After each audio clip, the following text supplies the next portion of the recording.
It says it's going. And this week, the intro audio will be replaced by some random verbal dialogue.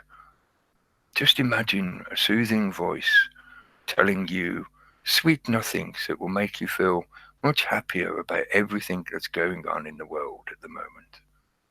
Oh, and by the way, welcome to your awakening. Please stay calm as your reality is adjusted. Oh, welcome back again, folks. Greetings and well met. This is another episode, broadcast edition, podcast thing, whatever you want to call it, of Sol Excalibre on this moon day evening of the 13th. It's a good job it's not a Friday. The 13th of May, 2019. Star date 1/3 of the 5th of 2019, and all that usual kind of stuff that I've often said before. Yeah, I've got no camera in this week because I am relegated to the other room where I've got a really bad internet connection. So if it drops out, I apologise in advance. It seems to be holding steady at the moment. That's part of the reason why I didn't plug a camera in, so that it's using less bandwidth. So hopefully it sustains. Oh dear, sustainability. You're not supposed to use that word, are you? It's one of those triggering words. But yeah, hopefully it manages to keep going, and we will maybe do a shorter one this evening. I was hoping to be able to start the show at 8 p.m. this week, but circumstances were otherwise. So we're at the usual time of 9 p.m. Maybe next week. Keep your eyes open. I might schedule it for an hour earlier next week if I get the opportunity. And next week, hopefully, will be the last week where I'm in this situation where I've got this awkwardness of doing the broadcast. I should be back home again after that. So hopefully I'll be able to set it up back in the way I usually have it, with this amazingly low-tech, low-level presentation style of plugging a camera and put on a headset and turn on the live stream, and there you go, that's it. There's no whiz-bang graphics, there's no fancy technical stuff going on. It's just a webcam, and me with my headset on talking at you. But yeah, I've left the camera off for this week, so hopefully that reduces the bandwidth pressure enough that it will be able to sustain itself long enough for actually, to survive this broadcast. Can you survive this broadcast? Oh, all these explaining things. It's amazing technology. It just needs to keep making excuses every week. Hello to people in the chat room. I can at the moment see the chat room. It might crash out on me as the bandwidth dictates. So if it does and I miss you in the chat room, sorry, it's not your fault, nothing to do with you. It's just the setup I've got at the moment is being a bit restrictive. But hello to everyone in the chat room at the moment. Dave Iron, hello. And Mr. White Tuber, hello. And Lotsam Tatro, hello, mate. And Reality Chat's in there, he's in the room as well. And Dot, the artist formerly known as the non-violent extremist. Hello, running out of breath. Should take a breath before carrying on. And Cardini, hello, mate. Hello to everyone in the chat room. Thanks for joining us. I noticed that there's been a big drop in viewer numbers, and I'm not just talking about my own stuff. It just seems to have been across the board. I've noticed a reduction in the views for a lot of the channels out there. Even the bigger channels seem to be getting a lot less views recently. Or maybe I shouldn't say a lot less, but they certainly seem to have lost a chunk. Is that connected into a lot of the changes that are happening with this, YouTube in particular, but just the social media environment?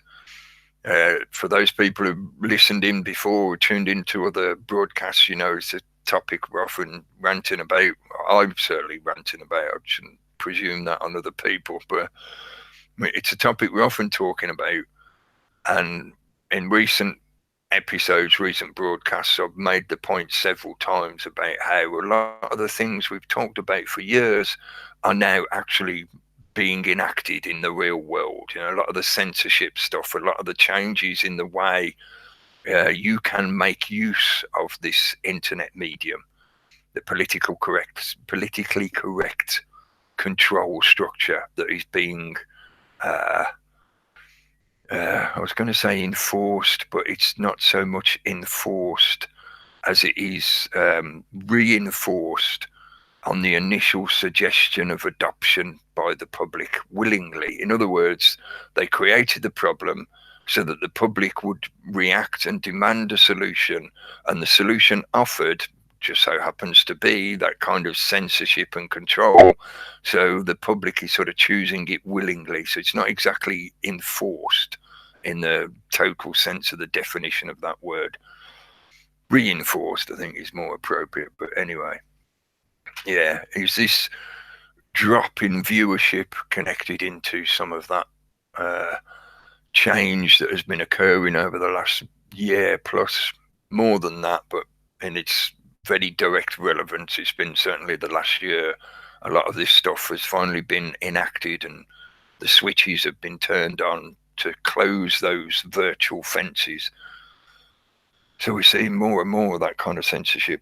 And I've talked a lot recently about how, it's becoming more and more obvious, such that even the general populace, the mainstream populace, the matrix people, the sheeple, the zombies, whatever you want to call them, and hopefully not being too derogatory, but the mass of the people, the herd, the majority of the herd are even starting to notice this stuff now. And as I've said many times recently, either you yourself have experienced it, or you more likely know somebody that has experienced it, as in, being banned, being censored, having your channel shut down, or having your Facebook account put on hold. You put on the naughty step and you're not allowed to post and all that kind of stuff. More and more people are having a direct experience of that censorship and surveillance state control structure. So now it is, pretty blatantly obvious. No longer is it crazy conspiracy theorists, tinfoil hat wearing loony people on the internet that talk about this kind of stuff for years. No, now you're actually seeing it and experiencing it yourself, most likely. I'm presuming a little bit on the people that are listening, but I'm fairly confident that if you're tuning into this, then yeah, you've probably seen it or experienced it yourself directly. So anyway, what we're going to talk about this week. What's on my mind this week? Well, as I've expressed, I'm in a situation where I'm not on my usual setup, my usual connection. Part of that situation has meant I haven't had the opportunity to look at as much stuff on the internet, media, videos, articles, etc. that I usually do. In a way that's beneficial, because it allows me to take a sort of a side step to the way I usually have been doing things, and I have to,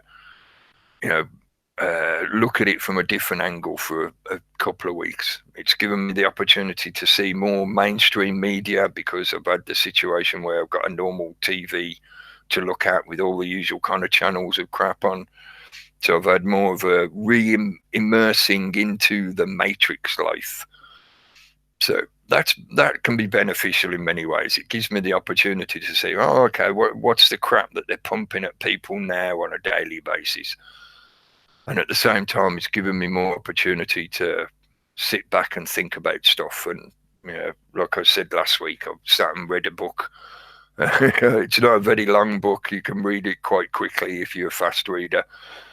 But that opportunity to not be filling most of my, I was going to say free time, but it's not exactly free time, but the time I spend doing this kind of stuff normally, it's changed my routine a little bit, which has given me a bit of sort of space to think about things and consider things from other angles.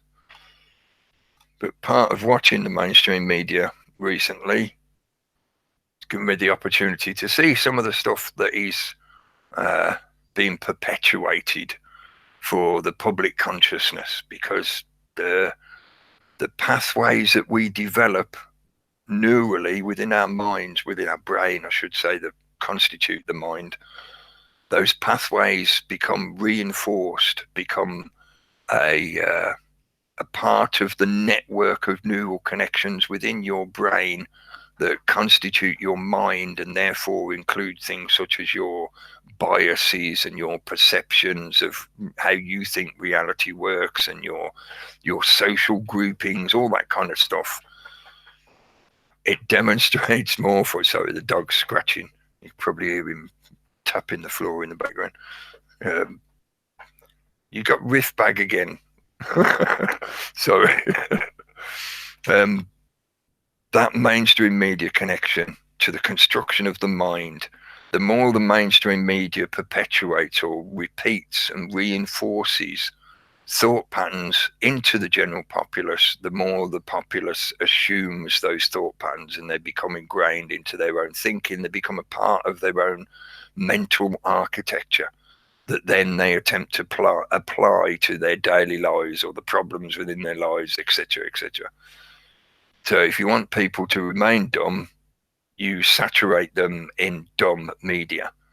You want them to remain afraid, you saturate them in fear-laden media, etc., etc. Hopefully you get the idea. So looking at some of the mainstream media over the last week, I thought there seems to be a lot more stories. Maybe it's just the time of the year or something, but there's been a few announcements over the last week or so of celebrity deaths. Now, there might be celebrities that for a lot of people they don't know about, or they're that old they don't care about because they're from a different generation. But there's been at least a couple I can think of straight off the top of my head recently. Doris Day and the guy who ate his hamster, Freddie Starr. And I think there's been a few more as well. And it made me think about, is this, like I say, something just to do with the time of the year? Is there something about this time of the year where more older people, eventually move on to the next stage? Or is there some other reason why the media is interested in telling us about this stuff at the moment?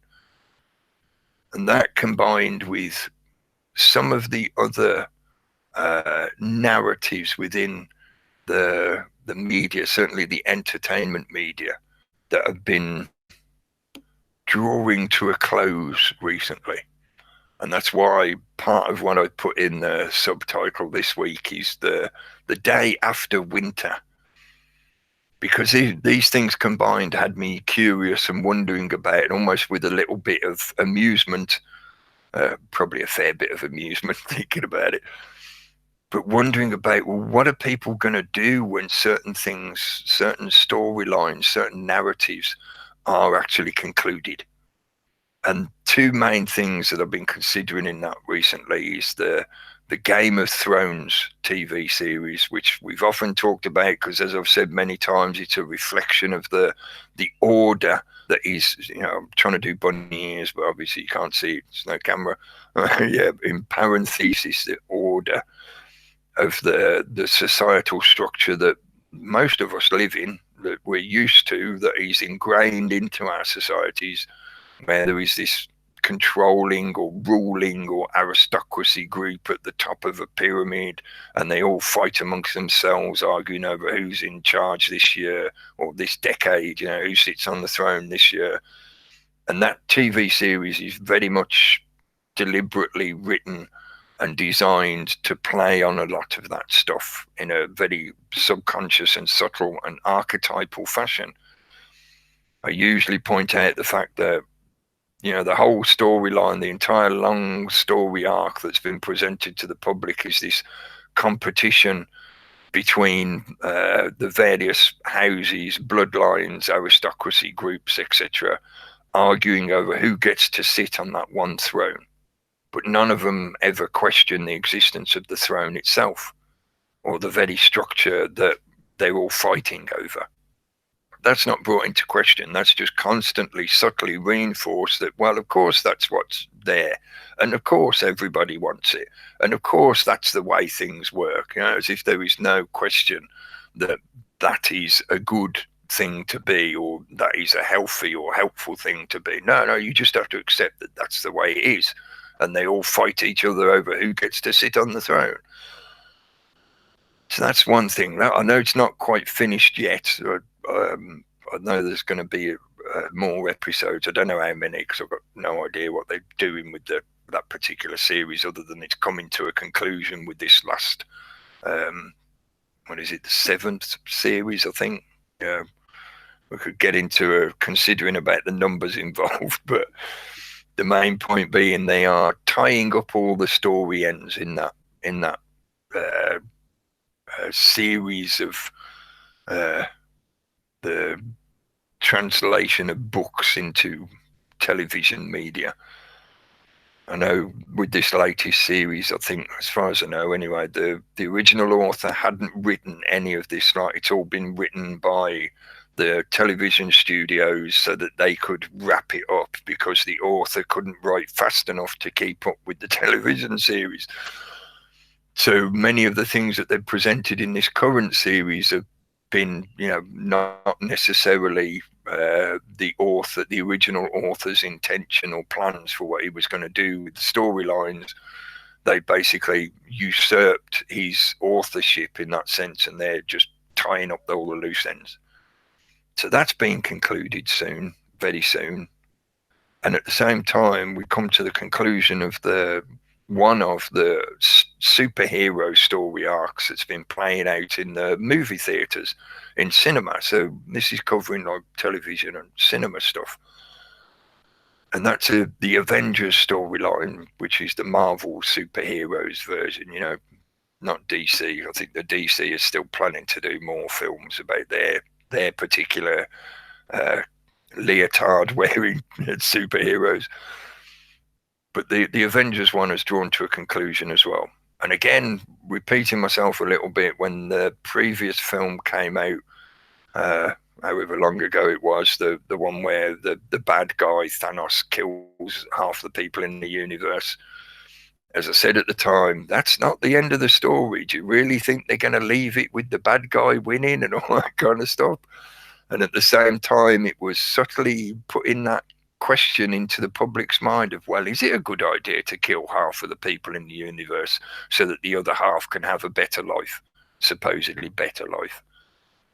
All this question of overpopulation, and you could link that into even climate change and Extinction Rebellion and stuff like that, the LGBT and the potential deliberate eugenics agenda that has been subtly woven into a lot of these media narratives, these storylines that get pushed on the public. That's coming to a conclusion now as well. There may be some, I suppose you could almost call it like an epilogue effect, where they might do other films that sort of carry on sideline stories and stuff like that. But the main narrative of that story arc has been concluded. The good guys fixed all the problems and beat the bad guy in the end, and everything's pretty much back to what the winners wanted, with a few sacrifices that were made. There's always got to be a bit of blood to keep the whole machine turning. But that got me wondering, like I say, with a bit of amusement. So what's the public going to do when, like, Game of Thrones finally comes to an end? What they all going to be talking about next, or what they're going to present? What are the system, the media, are going to present to the public next to sort of fill that hole? Because whether you like it or not, that TV series has been very influential and very the only way I can describe it is very important to many people, to large swathes of the populace. They've been engrossed and caught up in that whole theme of the setting of the storylines and the intricacies of that kind of medieval character play of the characters you like versus the ones you don't like, and all that kind of stuff. And of course, it's generated a whole industry unto itself, selling memorabilia and all the usual kind of things that the commercialist system can milk off the back of a good idea, whether you think it's a good idea or not.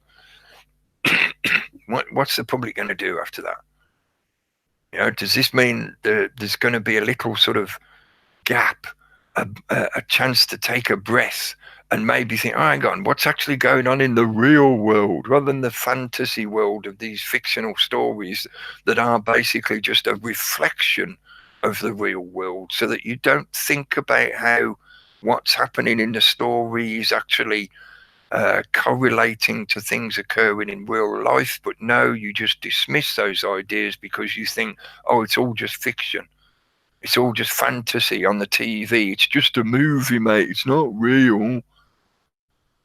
But just because it's a story, just because it's a movie or a television show, doesn't mean that it has no effect on real life, on the real world. Because the things that are presented in those storylines, the archetypes, the conflicts, the conclusions that come out of those conflicts, they affect the way people think and the way they perceive the world around them and the way they interact with each other, and that rest of the world included. So just sort of more of an observation, a note kind of thing. If you're interested in that kind of anthropological perception of, maybe sitting back and watching society, not to be judgmental, but just observing how things occur, how things play out, and watching people's reactions to things like that. I think it's going to be quite interesting to see what plays out as these long-running storylines are being drawn to a close. What is going to occupy the public's attention? How will the public react to these beloved stories and environments being taken away from them? Because now they're concluded there will potentially be no more of this for you to enjoy. You can no longer wait in anticipation for the next episode. Now all you can do is replay the old ones.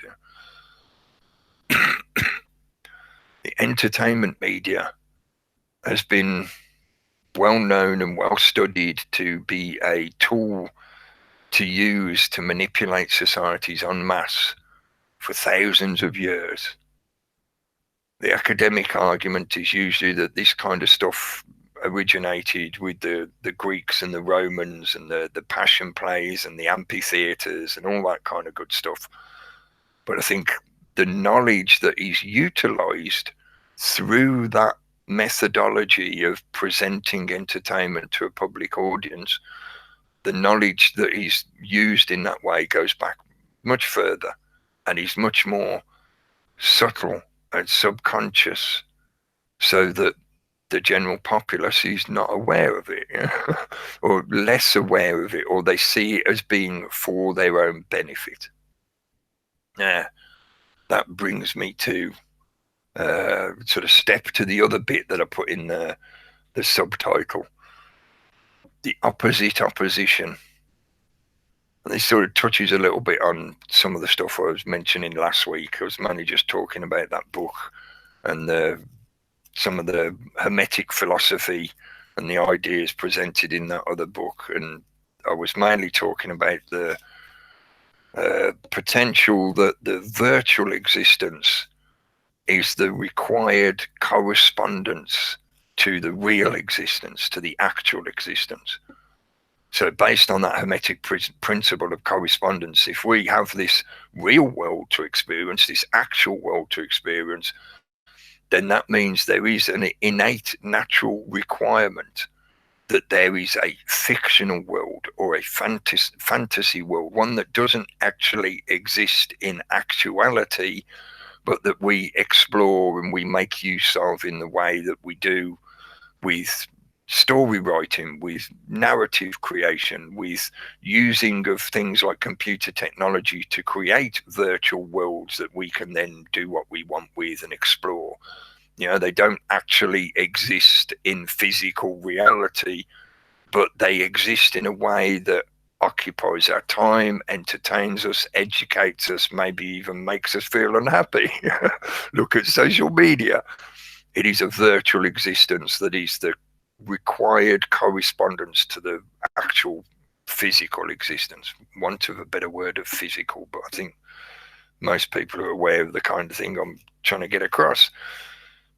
But the opposition. Recently, as the situation here in the UK has creaked on over the whole Brexit affair, debacle, joke, clown show, whatever you want to call it, maybe a unfortunately required demonstration of how the situation, how the system really works, and how the whole concept of your vote counting and democracy is the way we do stuff, all that kind of facade that the system hides itself behind is, more obviously revealed to be just that, an illusion, a facade, and not reality, not actually how the system works. That's just how they pretend to do things. And I remember, what was it, nearly 3 years ago, at the time when they first announced the Brexit, and I did an episode, did a broadcast, and I said, yeah, if you think it's going to happen, go and vote for it. If you want it to happen, go and vote for it. Because that's the only way you're going to see through demonstration that the system doesn't really care about your vote. They're not really wanting to give you this opportunity to decide whether you want to be an independent country or part of this EU structure or whatever. No. This is all part of some kind of gameplay, some kind of narrative that they are utilizing to manipulate you en masse, in the same way as they use entertainment, like those movies and TV shows I've mentioned. This is an entertainment that merges the line between fiction and reality, because you're presented with this stuff on the news media. So you have this inbuilt or entrained expectation that, it's coming at me from the news media, so therefore it must be, them telling me what is actually happening in real world, in actuality. No, it's just another storyline that is being presented to you in a way that it is entertainment, newstainment. You could mangle words together to try and represent it, but I think hopefully people will get what I'm saying. That recently has now brought us to a situation where people who were supposedly anti-EU are now running for election as a member of the European Parliament, an MEP. So they've become the opposite to their opposition. They are the opposite opposition, which is a logical inconsistency, because that basically means they were never an opposition in the first place. And there's been some very interesting names bandied around recently of people who are supposedly going to, put themselves into the running, and they want to get elected in the European Parliament and all this. And this on the back of the European elections, the EU elections coming up, I think within a week or so, towards the end of this month, I think they're taking place. And yet we were supposed to have, done with Brexit by now. But they've kicked the can down the road again and again and again until we've got to this point where now the European Parliament is having their elections, but we can't take part because we're supposed to have left by now. But even though we're supposed to have left and we can't take part, any rulings and any vote results that occur within the European Parliament are still going to affect us, because we haven't really left, because they supposedly can't figure out a deal such that we all agreed that we can then actually leave. So therefore we've not really left. Does that all make sense? Does that sound like an episode of a TV soap drama? As Jeff C would say, you can't make this shit up, but they do. And they present it as news. And they try to persuade people that this is reality. This is the way things work. And you can't question that Iron Throne. You just have to fight over who gets to sit on it.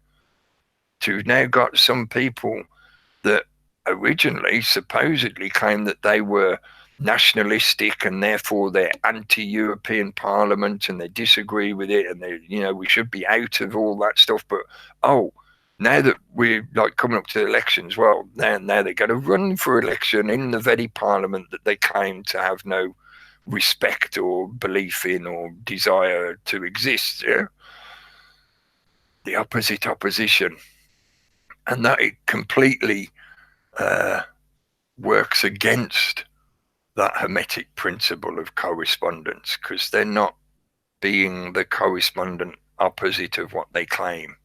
They're actually revealing themselves as being never actually truly against that thing. If anything, all their actions and their rhetoric and their arguments have led towards this place where now they are reinforcing that same structure.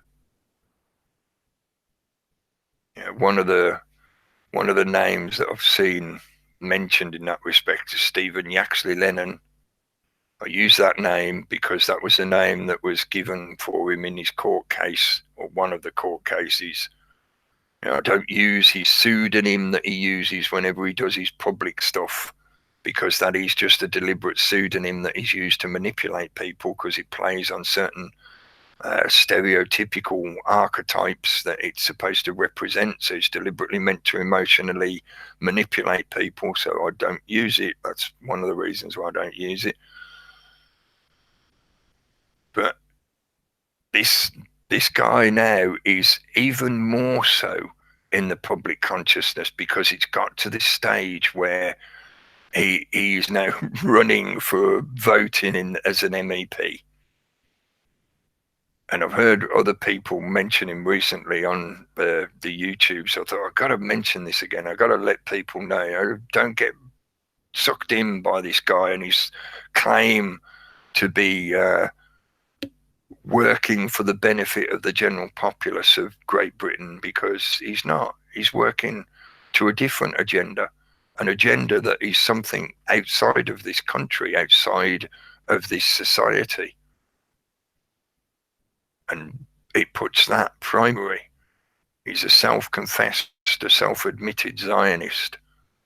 And Zionism as a political ideology means you put Israel, Israel first above all others. So that means, how can you be a nationalist if you support them first? Shouldn't you be supporting your own country first, your own people first, not them first? But there's a whole lot more to that, which I've talked about many times in the past, and I don't want to just bang on about that kind of shit, because hopefully now, as we've come to this kind of situation as it is here in the UK and the global picture as things have been progressing over the last few years, a lot of this stuff is becoming more and more obvious to more and more people. I often talk about, and it's a bit of a shtick for me, that I talk about the awakening and the process that we all go through in one way or another. The vast majority of us, certainly, it's the very rare individual that is doing this from early childhood or whatever. But for the vast majority of us, we go through this process where you start to find out stuff, and it helps towards you changing your perception of reality, such that you start to see things for what they really are. A lot of the illusions and the naiveties that are given to you in childhood and reinforced throughout life start to fall away or become threadbare, such that you can see through the bullshit. And the system constantly wants us to remain in that infantile mindset where we will abdicate our authorship to their benevolent control, supposedly. And that helps keep that structure of the Iron Throne in place, such that the general system of the world doesn't change much. Even though you vote different people into power, you vote for the other party next time, then you give the independents a go. But the same shit just keeps going on and on and on, and gradually grinding, becoming worse and worse and worse. In recent times, certainly over the course of this last year, and I've often referred to this year being the Phoenix year, because some of this stuff seems to be coming to conclusion such that they are ready to change chapter. They're ready to begin the next narrative arc that they're going to use for the next chapter of manipulation of the general populace. So the opposition seems to be growing rapidly at the moment. Could mention Extinction Rebellion against in that context as well. A deliberately created, controlled opposition. Somebody did post a comment under one of my previous videos recently. Sorry if I haven't posted back to you on the comment itself. But if you're listening, they asked me what do I think of Extinction Rebellion. Hopefully they got the general reply from listening to the last few episodes when we sort of talked about it here and there. But no, I think it's a controlled opposition group primarily that is there to soak up the energy of the populace when it comes to the questions of your general environment, your ecological surroundings, and how the agenda 21/2030 in particular is deliberately geared towards implanting in you a sense that it is all your fault, but you can redeem that fault through the equivalent of indulgences. In other words, you can pay carbon taxes to alleviate the pollution that you create, or to compensate for the pollution that you create. So rather than changing your lifestyle such that you're creating less pollution or causing less damage to the environment, no, just pay the money, and then you don't have to worry about it. So if you're rich enough, you can pollute the world as much as you fucking like, and then you just pay some carbon tax credit, fund, fine, whatever they call it. That's the equivalent of an indulgence to wash away your sin by paying money to the church. They're doing the same, they're applying the same methodology in this environment. So even though classically, like so many other things that have occurred and so many other groups that have come on the scene and claim to be wanting to help people or help the world or whatever, there's a lot of genuine people that get sucked into this stuff. I'm not in any way suggesting that everyone involved in it is some kind of agent or provocateur or shill or whatever. No, that's not the way it works. They only need a few to enable an infrastructure that draws in genuine people that want to try and help in some fashion, but their energy is sucked up and misused to further some political agenda, i.e. the bullshit anthropogenic climate change green agenda that's been playing out for at least 2 decades now, maybe a little bit more, back into the 90s with the hole in the ozone. Do you remember that? Yeah, I think Al Gore filled it up with all his bullshit. So yeah, to finally finish that answer, Extinction Rebellion, I think, is an opposition group, a controlled opposition group, deliberately designed to serve that purpose of soaking up the genuine grassroots organic energy that is out there amongst the populace, and misdirect that energy such that it benefits a politicized agenda. I know that's a bit of a long-winded answer, but that's what it comes down to. It's controlled opposition. And it seems appropriate to mention it in respect to the opposition that is being used to try and misuse the general populace and the energy of the public, of people that do actually give a shit and would like to be able to help in some fashion if they can, even if that just means donating a bit of money or a little bit of time or whatever. There are plenty, massive amounts of genuine people out there that would help, that want to help, if they get the opportunity, when they get the opportunity. This is I think, an innate trait of people. We are social creatures. We are social beings. So therefore, we more than likely, the majority of us certainly, have that innate desire to get on with others and work with others and benefit each other, because by helping other people, I help myself. because that social network that surrounds me helps me when I'm in desperate need. And I wanted to mention this as well because I think I feel it's more important now than ever because of the way this social media environment gets manipulated and utilized or misused in a way that deliberately exploits people in this kind of fashion. I managed to get the chance to catch up with Steve Tagusi's last broadcast that he put up on Saturday. Hello, Steve, if you're there in the chat room, mate. I was listening to that this afternoon because I managed to get a couple of hours with good connection on the internet, and I could sit and listen in. And he mentioned some things to do with donations and people donating money to help each other out and help people out that they encounter on the internet and, in this kind of social media environment.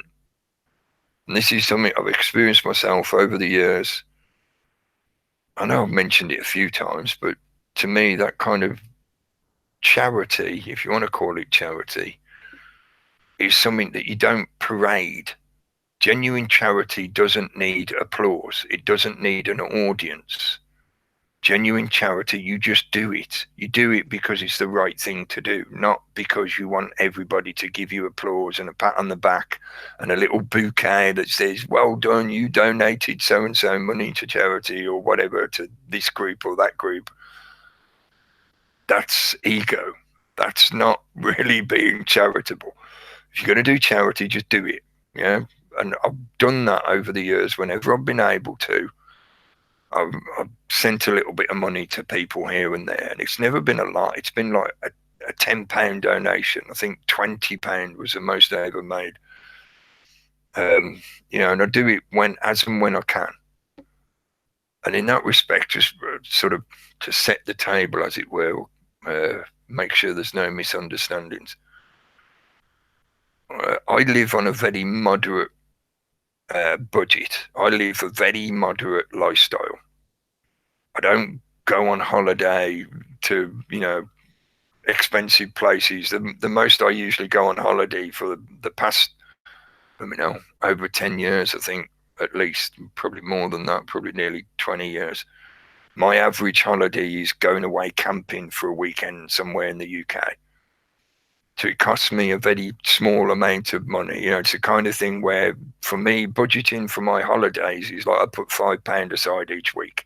And eventually that builds up to the point where I've got a bit of money I can pay for transport and pay for a few nights camping somewhere. And as for the rest of my life, I live quite moderately. I don't spend tons of money. I don't buy expensive, fashionable labels and the most expensive brand name goods and stuff. I don't. Most stuff I buy is secondhand, or I do it without money completely. I do some kind of trade with somebody, or I get an old bit of stuff that people don't want anymore, and like a womble, I repurpose it or I fix it up, get it working again, and I make use of it. I've done that for most of my life, but as time has gone on, and more so as I've been in or involved in this environment, this online media, content creation, social media kind of stuff, I've done it more and more. I felt that I have no desire for a lot of the stuff that most people are told they're supposed to want. I don't want the shiny gadget to make me feel better. I don't need shiny thing to fix my world. There's many other ways that I benefit. To me, it's more important to have connection with people and stuff like that. My family's far more important to me than stuff. I know a lot of this sounds like cliche, but sometimes I feel you have to be quite clear when talking about this kind of stuff, and you have to define or set the table, as it were, certainly when talking about money, because in this environment, that situation of people needing to utilize money, finances of some kind, is just the same as every other aspect of our daily lives. If you're in a situation where you can do things without money, that's great.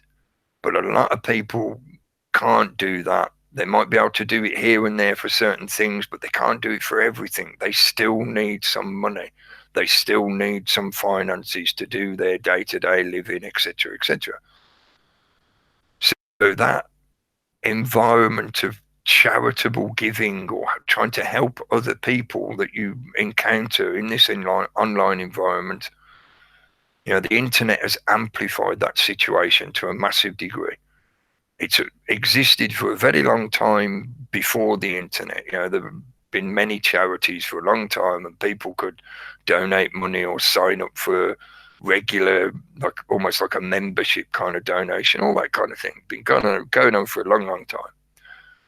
But since we've had the internet, the opportunity for exploitation and abuse on that kind of context of people asking for money or people wanting to donate money, it has created a real minefield, and the system has exploited this. It's helped enable the problems, and it's furthered a lot of the problems, such that and I could rant for hours and hours and hours about the sheer preponderance of big channels on YouTube that, other than a very tenuous claim to entertainment, they don't really offer their viewing public much of anything, but they ask for money constantly, or they have an outright paywall where you can't even view their content unless you pay them money in the first place.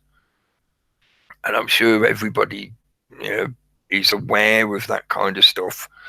The YouTube is just one example of how the public is exploited by con men and sharks and snake oil salesmen and whatever you want to call them, shills and marketeers and whatever else.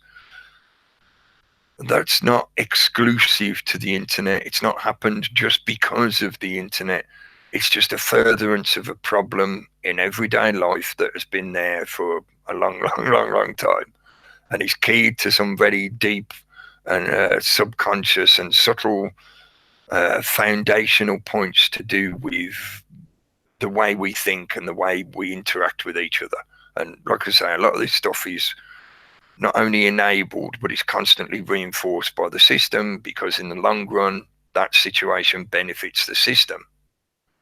If you're going to have a world that's dominated by a hierarchical structure that utilizes money or finances to grease the wheels, as they say, then you want people to be obsessed with money and to think that money solves every problem, and therefore that's all they want in life. The classic reference to the movie They Live, with when he's got his glasses on and he sees the guy holding the money, and instead of looking like money, it's just a blank piece of paper that says, "This is your God." That's what they want to be deeply embedded into the majority of the populace, because then people chase the dollar like a mouse chasing the chunk of cheese, or the hamster running after the sunflower seed on his little wheel and never actually getting anywhere, but he keeps trying to get that sunflower seed. Anyway, sorry, ranting a long way round to try and explain a point. But Steve mentioned about donations, and that kind of, it is basically charity is the most direct way of expressing it. If you want to help people out online, there are genuine people out there. You can make a big difference for people with the smallest of donations, $1 or £1, for people in the UK in pound sterling. Even like in a classic charity sense, the loose change that you put in somebody's charity tub, or you give to the guy on the street, if by your choice you decide to do that. And that's the main point. It's your choice. So you have to think about this stuff. You have to make that decision for yourself.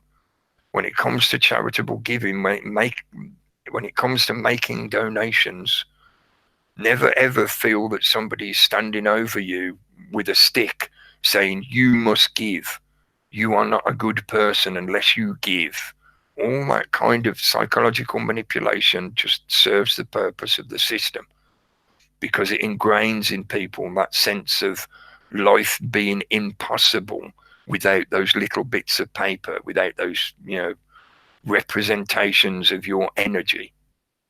That money is a very useful tool, but it doesn't enable existence at its base level.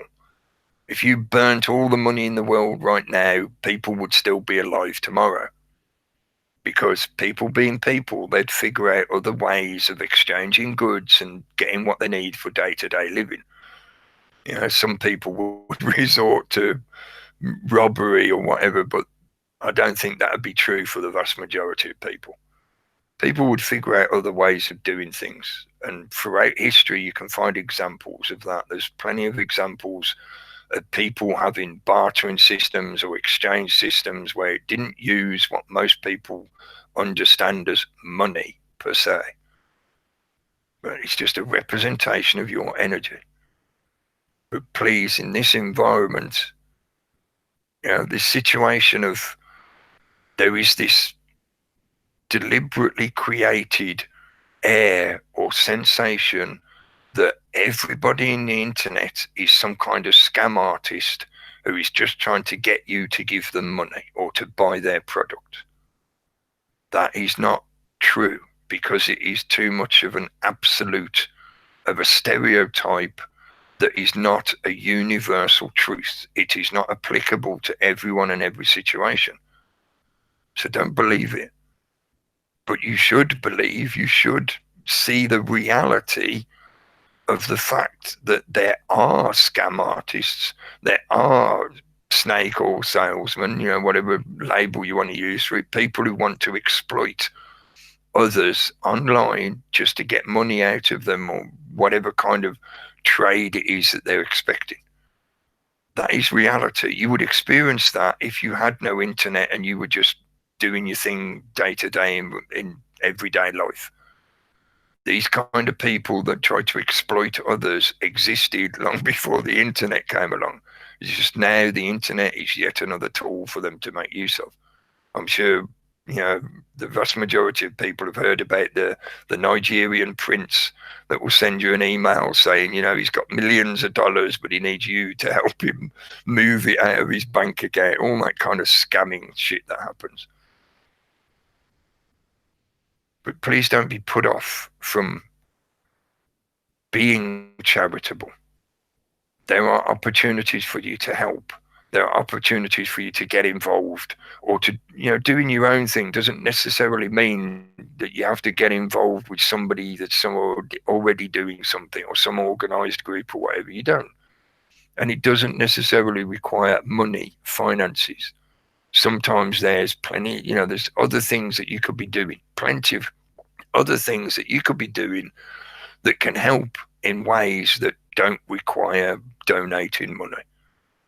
But sometimes it helps. And for many people, the donating money is the most direct way they feel they can help, because maybe they don't have time in their lives to give, you know, time to do something else. So instead they go, here you go, mate, have a tenner. And that makes a massive difference. Yeah. Recently, that air of suspicion, that air of accusation that everybody you encounter is some kind of wrong-un, that they're a mentalist, they're crazy, or they're just trying to get money out of you, all that kind of bullshit. This is all deliberately furthered by the system itself, because they know that we're going through a stage where a massive amount of the population are starting to question the very structure itself of the system, that hierarchical structure.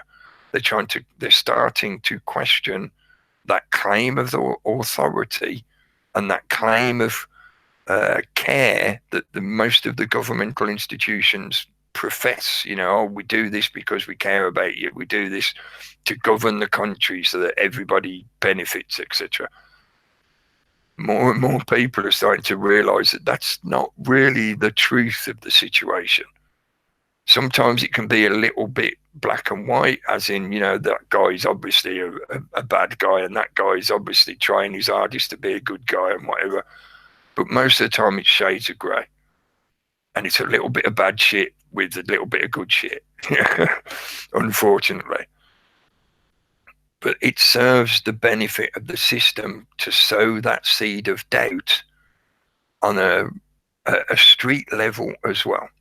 So as you are starting to, and I'm saying you in a kind of general sense, please don't take it personally, as you begin a process of awakening, when you start to find out information or you start to have realizations, hang on a minute, that shit they told me can't be true because of this, and this.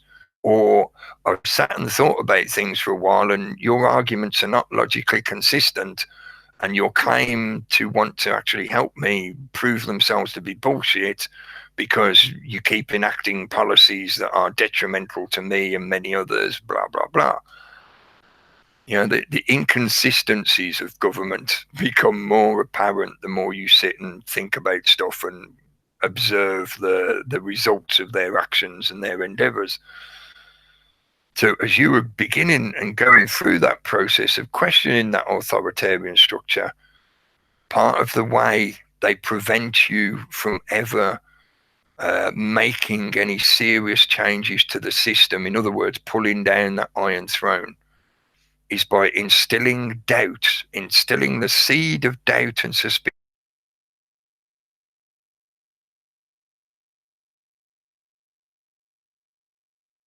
Point of view, so, oh, well, if you're suspicious of me and what I'm doing in government, then you ought to be suspicious of that guy who lives next door to you who has to borrow your lawnmower. What's he doing with your lawnmower? Is he really ever going to give it back? And it's a way of misdirecting the energy and misdirecting culpability.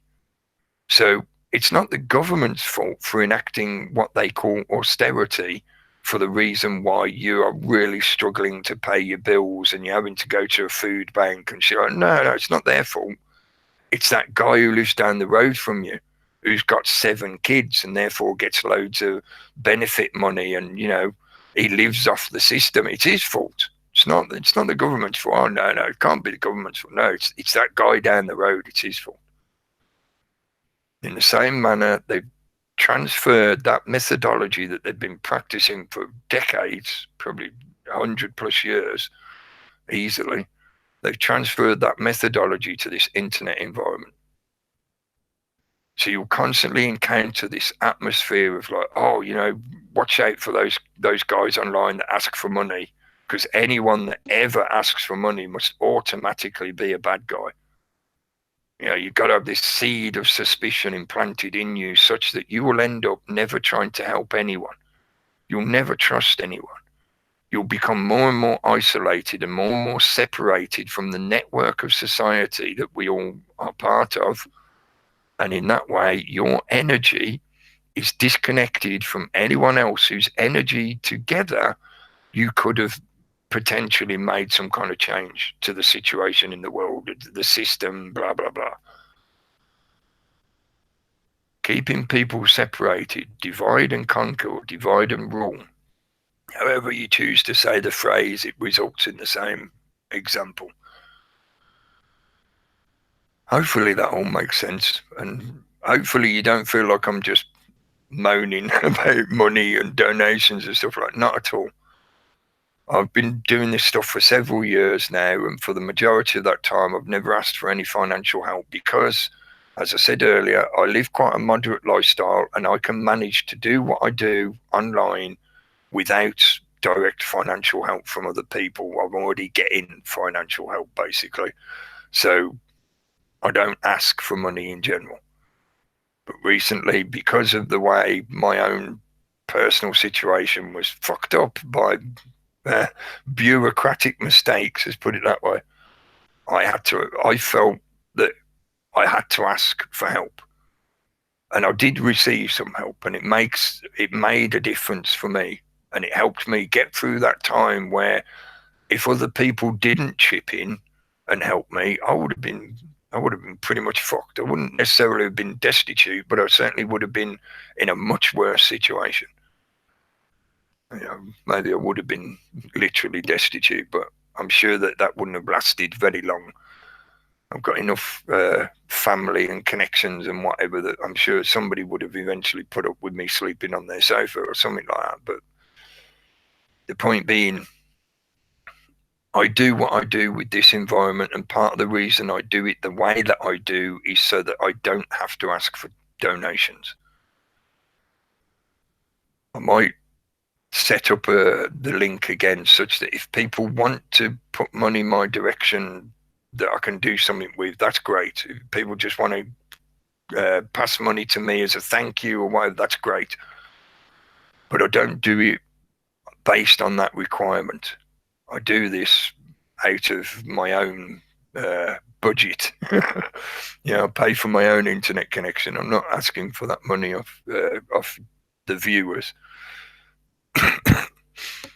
But from that experience and from my several years of doing this kind of stuff, where I've seen those kind of accusations again and again and again and again, and I've seen the effect of how it drives people apart because they feel that they can't trust people online, and that seed of doubt of, oh, if anyone ever asks for money, that means they're automatically a bad guy. So again, that's black and white thinking. That's absolutism.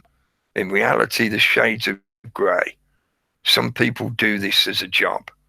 Some people are exploiting the public and their viewers, yes, but not everybody is.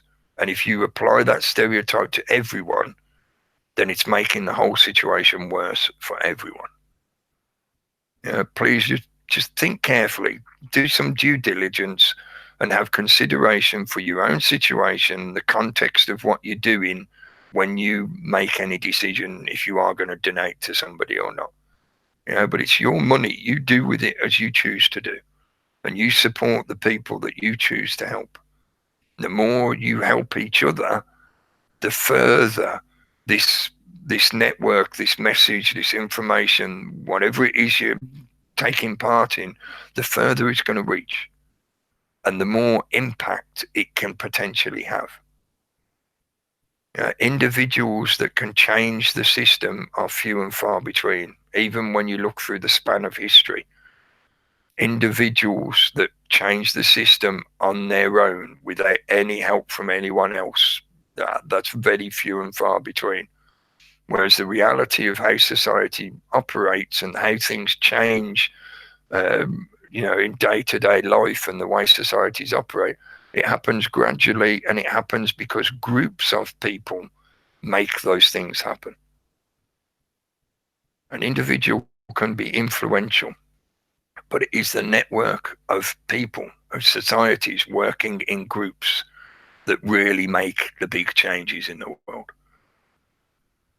But anyway, I think I've ranted enough about that. Hopefully it's all made some sense. And like I say, I'm not just moaning about money and whatever, not at all. I'm moaning about the situation of how it is used as a whip against so many people, and it is detrimental to the progress of trying to sort or deal with a lot of the problems that people often are worried about. So like the Extinction Rebellion stuff, people are worried about what they're told about climate change, and they want to help in some fashion. And when they see this group appear who says that's what they're going to do, they're going to sort out these climate problems, then they invest their energy into supporting that group or participating in that group's activities. Doesn't mean they're bad people because they got sucked into investing their energy in that way. The more we can help people become aware of the realities of how the system operates and the realities of life in general, and away from the fiction and the distraction of fantasizing reality into some loose analogy that is then presented as entertainment. Yeah, entertainment's good, but in small doses. We can't be, living in the TV land always, because that way lies madness. Anyway, I think I've ranted enough. Sorry, Gary, and sorry to Peter. I saw he had to leave because we're running a bit late. So, and right now the dog is looking at me like, I need to pee, let me out. Gary, are you there, mate? Or did you go out for a fag? No, I'm here, mate. I'm here. Hello. I just discovered that, you know, you might have been right. I mean, you know, you've been criticised in the past for talking about washing machines, you know, and how dangerous they can be, yeah? Oh, But I right. mean, I've just found this video, yeah, and I mean, some of them, yeah, can be really, you know, they can come for you, yeah, in the night, yeah, up the stairs, no problem, yeah. It's just the compilation of people destroying washing machines. And we was talking earlier on about the throwaway society where everything can just be thrown away, you use it once. God damn, man, you know, when I was a kid, you know, we used to dream about being able to get hold of a washing machine engine, yeah, motor, yeah, and I mean, it can be reversed. You can make your own wind turbine, water turbine if you're near a stream or a river. You know, all kinds of different things can be done, yeah. But people, they'll just throw it away. And then one of the guys under his comments is, oh, it's only an old one. And a brand new one only costs $400. $400, Christ, yeah. Well, I mean, you got the perfect name for it, right? Society of the Spectacle. yeah. That's where, and I remember a few years ago, it might have been several years ago actually, when I think it was my nephew pointed out this one YouTube channel to me where basically all the guy does is puts meat into something and then either blows it up or smashes it up. And the one video he'd done, he'd got a games console that at the time it had only just come out. I think it was one of the Sony ones. And when they first released on the market, you know, they sell for like £300+, something like that. And this guy's thing with his videos was he'd get these kind of tech gadgets and he'd open them up and literally just stuff like steaks of meat inside them. It was really a bit weird. And then he'd like take them outside and bash them to pieces with a baseball bat. And obviously he'd video all of this. And on his channel, that was basically it. Yeah, and his channel was monetized and whatever. And he was earning money by going out and buying new gadgets and then just smashing them up in front of people, basically. Shock value. Yeah. No, Yeah. that's right. That kind of the spectacle. You know, people see paying £400 for a washing machine just so that they can smash it up on camera.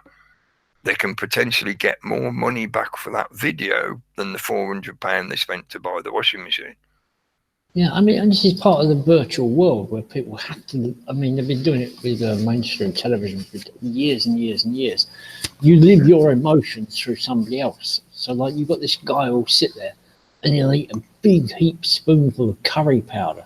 And just, I mean, I suppose he's got a funny face, yeah? But his face will go into apoplexy as he's trying to eat it, yeah, as a challenge. And there was a lot of people doing that, yeah? Eventually it led to the surf tablets, didn't it? Yeah? Oh, yeah.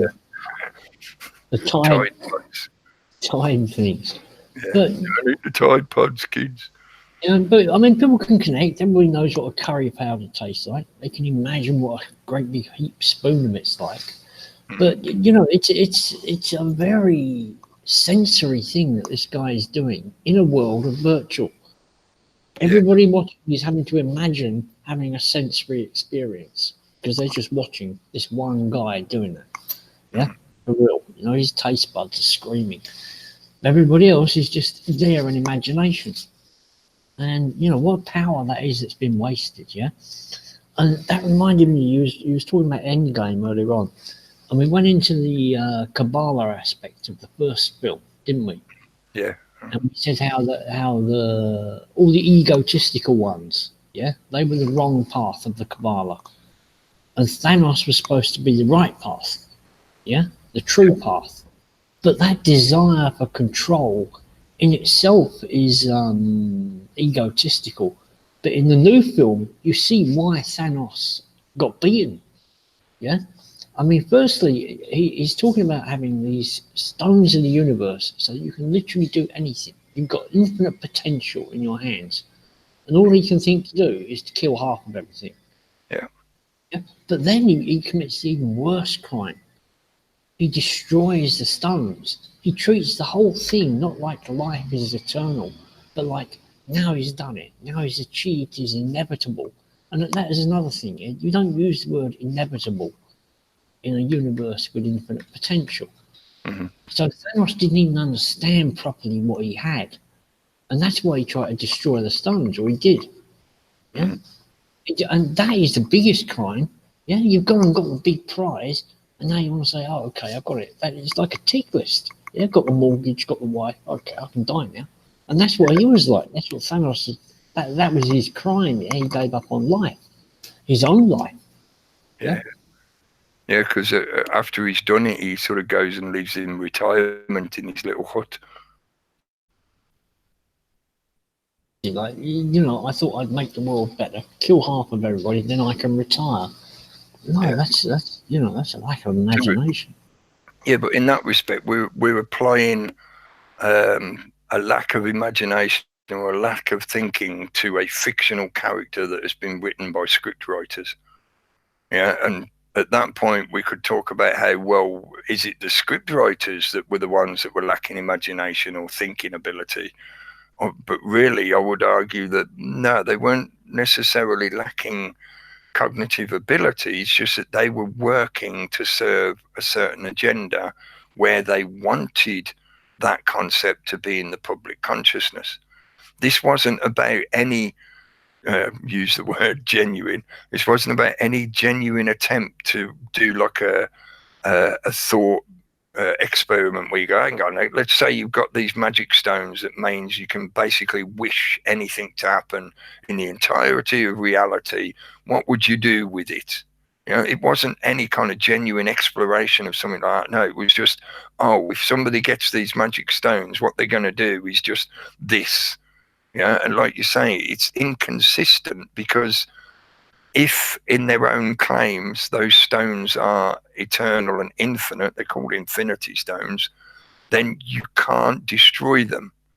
If you did destroy them, and in the same claims that they make in the script, in the storyline, these things were created at the beginning of everything and they're intrinsic to the entire universe and how it operates, blah, blah, blah.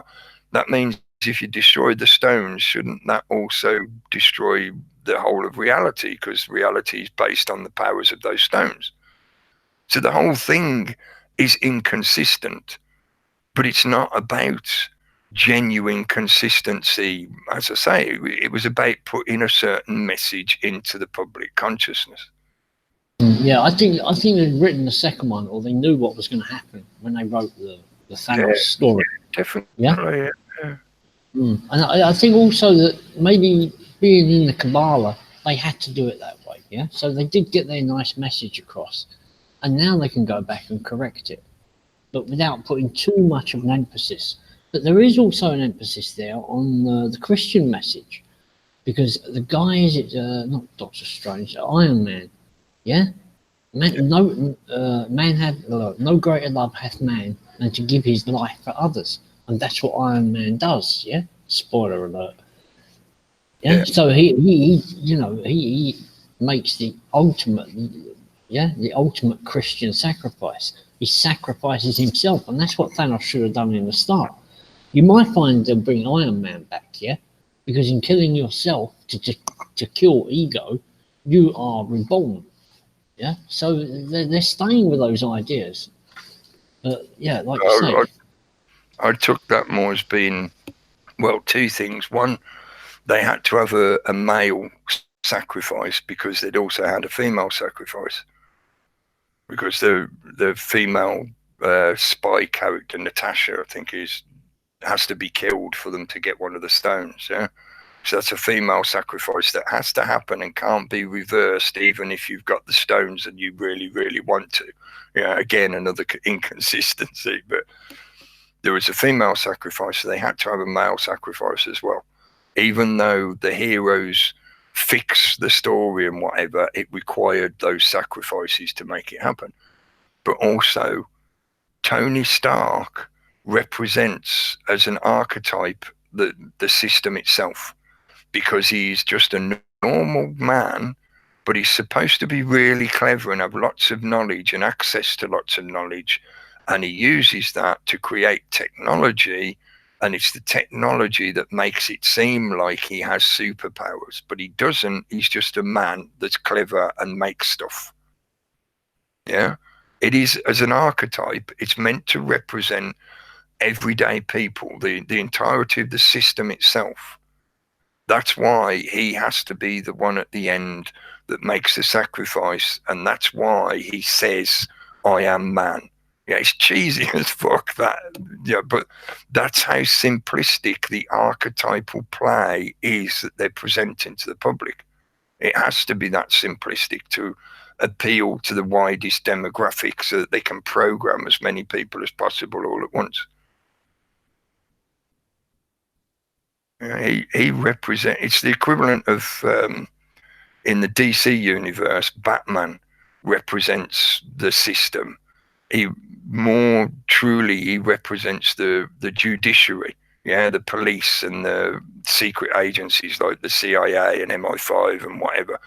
Batman represents them because, again, he's just a man, but he uses his knowledge and his skills and his equipment, his technology, to make it seem like he has superpowers, and he can act in an extrajudicial fashion for the benefit of all mankind. So it's the equivalent of like the beneficial dictator, you know, or the benign dictator. Occasionally, he has to kill somebody because it turns out that, you know, they weren't beneficial to the rest of society. Noblesse oblige. Yeah, noblesse oblige. Yeah. Yeah, the noble's obligation to help the poor people who they own. Yes. Yeah.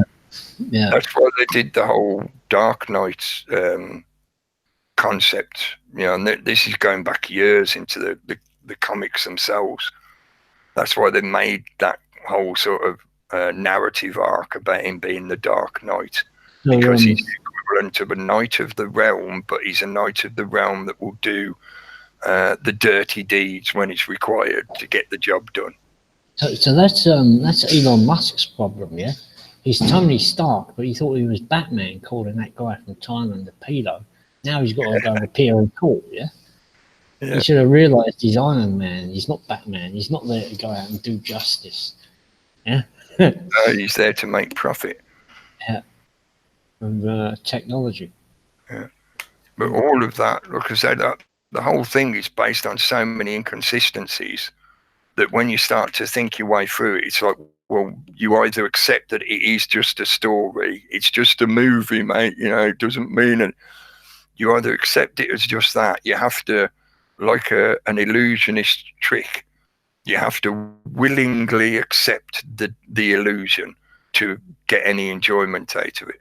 As soon as you start pulling it apart, its inconsistencies reveal that it is just that. It's a complete illusion. It's not really a reflection of reality.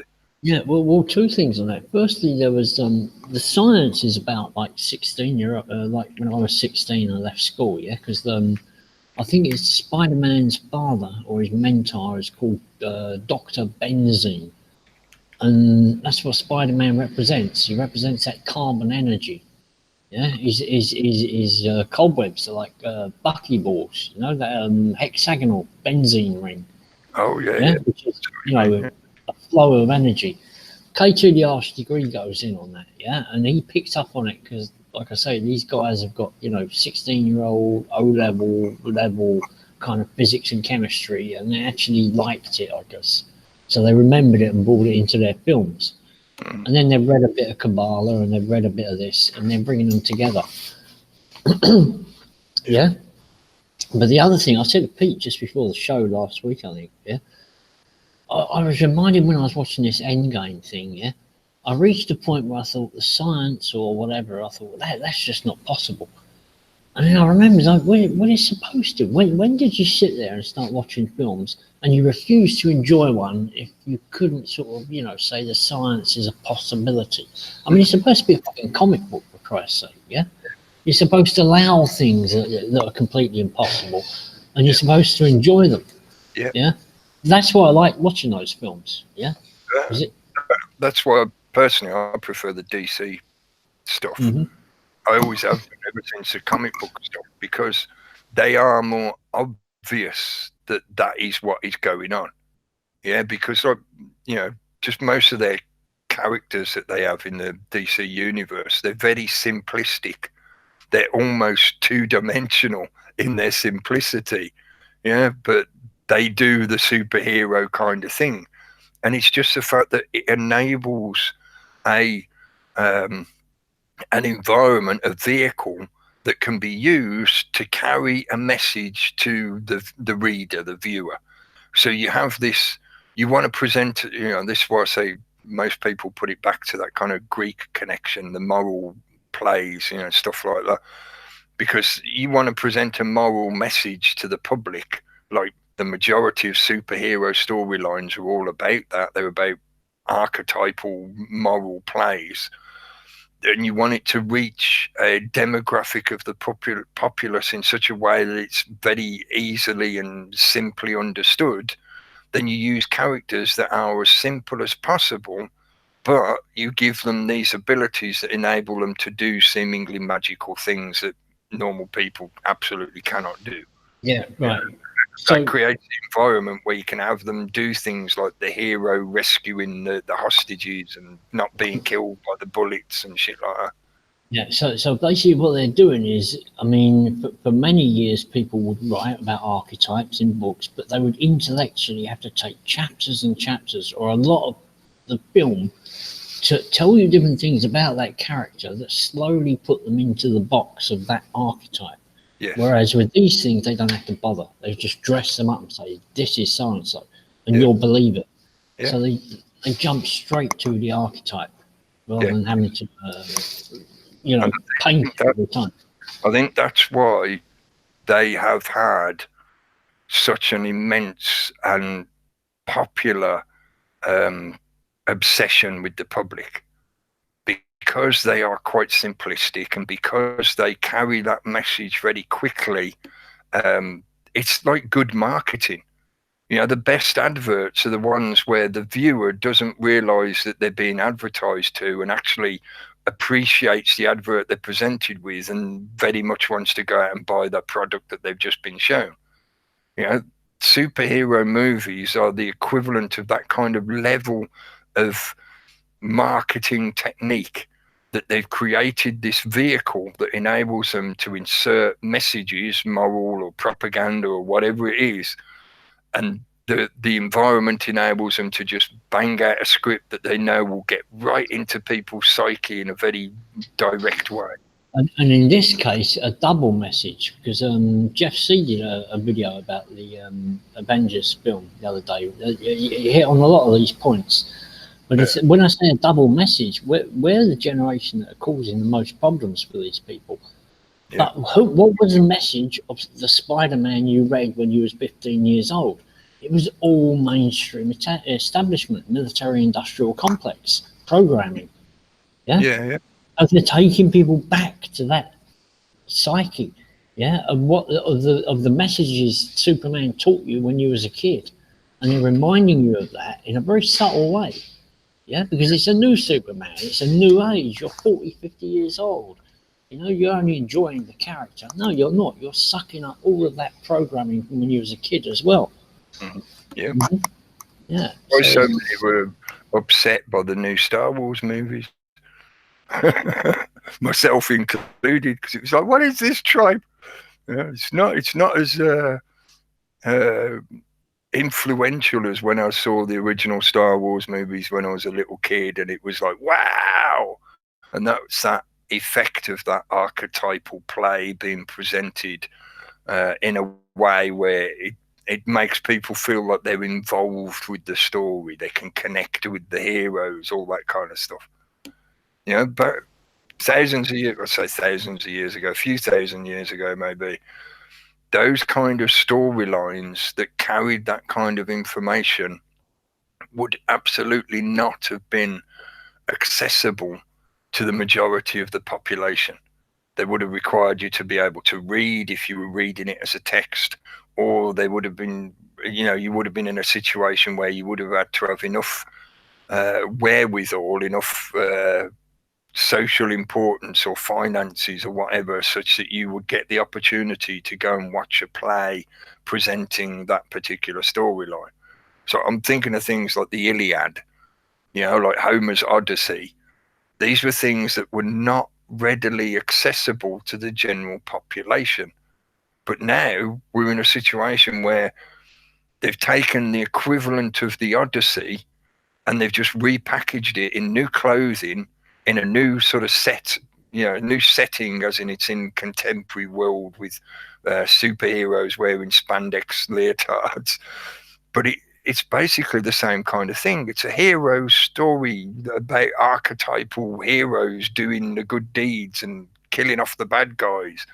But it's basically playing the same role in the way it influences your thinking and it influences your perception of reality and impresses upon you value systems that are not necessarily healthy to you or the rest of society. It's interesting. I was just thinking of Shakespeare, and I don't remember enough of them to say that there were archetypes, but I know that there were some Shakespeare plays where he would take not the archetypes, but the sins or the virtues. Yeah, like Midsummer Night's Dream. Yeah, I like Othello, which is envy. Yeah. Almost half the characters in there are displaying a different kind of envy. Mm-hmm. So, he has a whole play there to, describe how a particular sin will, manifest in all these different ways. That's not quite archetype, but yeah, it's another way of getting information to people. Yeah. Yeah. So the new Star Wars are different now, yeah? The newer ones. They're just utter cheese, aren't they? I can't think how to rant about it other than just saying it's utter cheese. Maybe it's just because of my perception and my biases and whatever, but I watch them and I just feel like I'm watching it and I'm thinking, like, this is like it was written for a 5-year-old. It would have been better being an animated version that was shown on TV during kids' time on TV. I don't see that, apart from one. I can't think the name of it was now. The one where it's about the rebels stealing the plans for the Death Star. That one was all right. That one seemed quite consistent with the original stories and the style and whatever. But the newer ones, like the new Jedi stuff, it's utter pish. I could describe it. It's like, this is just like, what? Who wrote this? Was this written by school children? What the fuck? Is it the same people writing? Because I'm thinking that sometimes people will write a really great archetypal story without even knowing they've done it, because they're so deep. Because once you start to build your own characters for a story, it becomes pretty obvious what the next one's got to be. Yeah, and the next one.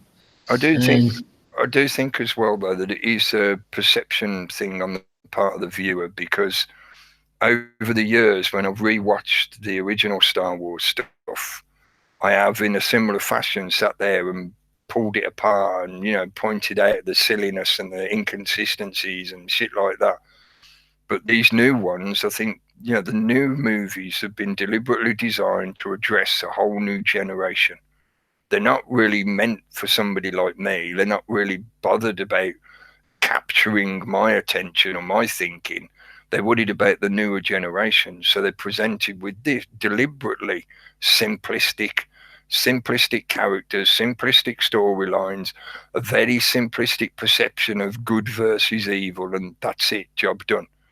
So to a younger person, to somebody who hasn't had as much life experience to see more of the shades of grey, they accept that as being more influential and important to themselves because they've not experienced that kind of storyline before.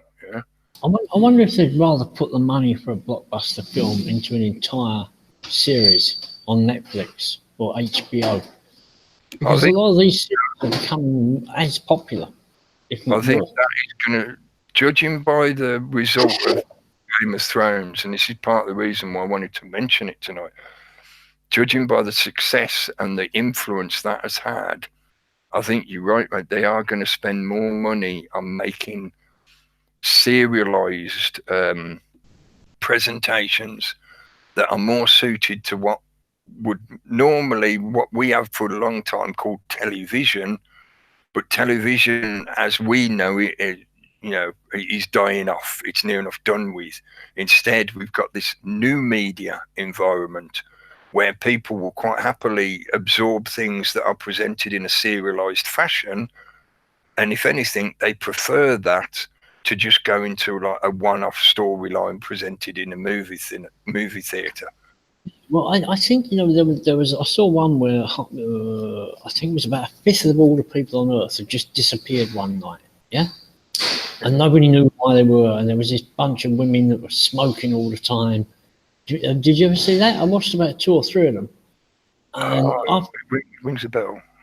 after about the 4th episode, they realised it was going to be a hit, and they just took whatever stories they had left and stretched them out over another series as well, because that can happen. Yeah, they can hit a winner straight. Yeah, that is actually quite typical of most the other industry now, because they'll do a pilot, and based on the reactions to the pilot, they then decide if they're going to actually do a series, and then based on the reactions to that initial series, they decide if there's going to be further series. Yeah, you can imagine the financing is a bit different about making a follow-up film. But the other thing was, I mean, we grew up as kids. Yeah? You had the television, which is really like news and program. It's life, and then the cinema is something different again. But that line between virtual and real has become a lot more blurred now, and they want people. I think they can program people more deeply with things like the Watchmen series, the new Watchmen series that's coming on, yeah, or Black Mirror, or the other one that I mentioned, because they've got believable people in a town that could be just up the road. A film always remains, a fantasy, yeah, a made-up thing, and they want to destroy that fantasy, because you've got the fantasy on your phone now, and they want you to live it directly. If you see what I mean. Even more so now, because the technology is enabling a situation where people can be written into the story, and the viewer or the reader can feel like they are a part of the story as it's happening. Oh man, that's where Cambridge, that's where Cambridge Analytica went after Trump. Yeah, they're now fucking writing the scripts for these fucking Watchmen series and that. Yeah, I know. Often we're talking about things like virtual reality and gaming culture and stuff like that, and people getting lost into that kind of environment. But I think the biggest danger is not in the kind of situation where there is an obvious divide between fantasy and reality. So take, for example, computer gaming, even virtual reality computer gaming. There is an obvious divide that requires you to step into and out of that environment. So if you've got a games console at home, when you turn on that console and pick up the controller, you're going into playing a game, because you have the requirement of having the console and turning it on and loading the game software, blah, blah, blah. Same with the computer. And, that's applicable to virtual reality games as well, even though they may seem immersive and have that kind of semi-realism about the environment. You still know you're going into a game world environment, fictional, fantasy. But the real danger is in augmented reality environments, where they merge real world with fictional or created stuff. That I think that is so insidiously dangerous, because people, or a good portion of the public, have that naivety of thinking the system cares for them and doesn't want to hurt them. So when they're presented with this stuff that will enable them to be part of the story as if it's happening to them, and the technology will enable such a level of immersion using augmented reality to make the person feel that it's something happening to them. So they're the hero of the story. Do you see what I mean? Yeah. And that can include all levels of media, not just entertainment, but even things that would be considered like factual reference material or news output. the reader, the viewer, the player of the game will feel that it's about them. They'll be the one featured on the news report, or the Wikipedia page will list them as a superhero with special powers and shit like that. Yeah, I was thinking of the way that Trump was writing his speeches during the campaign in reaction to what Cambridge Analytica were picking up from that town's Twitter feed and Facebooks, and what were the people talking about the most. Yeah. And if they apply that to writing these news television series, yeah, and the names of the characters, like you say, will have the most popular names, or the people who are really liking the series, or they can even punish people a little bit, you know, just statistically. You know, all the people Colin aren't really liking this series. Well, kill off Colin. Yeah, I mean, yeah, it's insidious, man. Yeah, anyway, See, I've got to go. Yeah, yeah, okay. anyway. Well, I was just going to say, even now, and for quite a number of years, I've had the perception, and I've talked about this quite a few times, that news media environment is part of that kind of gaming structure. So in other words, they're deliberately utilizing what we're told is news media, where you would, maybe not so much nowadays, but in the past, you would have that expectation that this is going to be factual news that's been cross-referenced and checked and all that kind of stuff that the journalists are supposed to do. But instead, it's utilized, good night, go. Instead, it's utilized to just continue this perception of certain narratives, or give you certain ideas of how reality works. And in that, it is like it has been gamified, gamification. The news media has been gamified, and it's used to project storylines. It makes you feel like certain things are happening in the world just because that's what they want you to think about, what's happening in the world. That's the equivalent of fiction entertainment.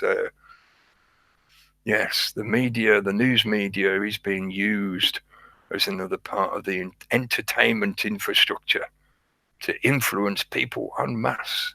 What a surprise.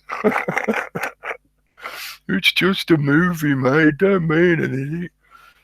But it influenced me to buy a certain kind of jacket or a certain car, or it made me feel like I had to live in a certain country or a certain area and all that. So in other words, that movie that you claim is just a movie has actually caused you to change the way you live, such that it affects everything else around you. So it has changed reality. Oh dear. Anyway, thanks to Gary, thanks to Peter as well. I know he didn't say anything, but we were running late, and I know he's got to get to bed ready for his work tomorrow. So I want to wrap it up. So I'll try the chat room. I think it's still functioning. Let's have a look. Yeah, I can still see it. Hello to everyone in the chat room. Thanks for joining us, giving us your attention for, well, has it been a couple of hours already? Something like that. So, yes, thank you very much for joining in. For those that choose to chat in the chat box and join in that way, it's there for you to do so if you choose to. It's not a requirement, it's just there if you want to. Like everything, it's there if you want to. If you want to take part, that's great. But if not, that's not a problem. Hello, Steve. Hello, Steve. And James. Hello, James. And Sui Generous. Hello. And lots of Tutro. I said hello to some of you earlier. I'll have a quick scroll up for as long as it will keep going without crapping out on me. No. Authentic Human Programming. Hello. I'll keep going. Scrolling. Now it's starting to lag out a bit. I think I'm better leave it alone so that I can just finish up this without it crashing. It's starting to creak at the seams. It's like that washing machine bouncing around that Gary showed earlier. All right, yes. Reality chat should be on Wednesday night. Hopefully I'll be able to get connection and join in. I think Raconteurs News is back on again now. As far as I know, they're doing stuff again, or we've carried on doing stuff basically with a little sort of break in between. And Steve Tagoose will be on Saturday night. And I know, Krishna, I think, has started doing his broadcasts again as well. There's been a few recently, and I'm sorry if I'm missing people out. I know there's lots of people doing stuff out there now, so please keep looking. Please keep, looking and seeing that there are genuine people out there. Yeah, some of the stuff is just crap, trying to exploit you or get money out of you or sell you a book or a DVD or whatever, but not everything is. Not everybody is. So, don't give up on it, and don't let them put you off into thinking that it's all just a big pile of shit. It's not. There might be a cherry on top of that turd. Sprinkle some glitter on that turd. We'll keep looking, we'll keep talking, we'll keep thinking, and we keep on going through that process of awakening, one realization at a time, one stepping stone at a time. So thanks again, folks. I'm going to leave it there. I'll chat with you again soon. Take care and be excellent to one another. Catches.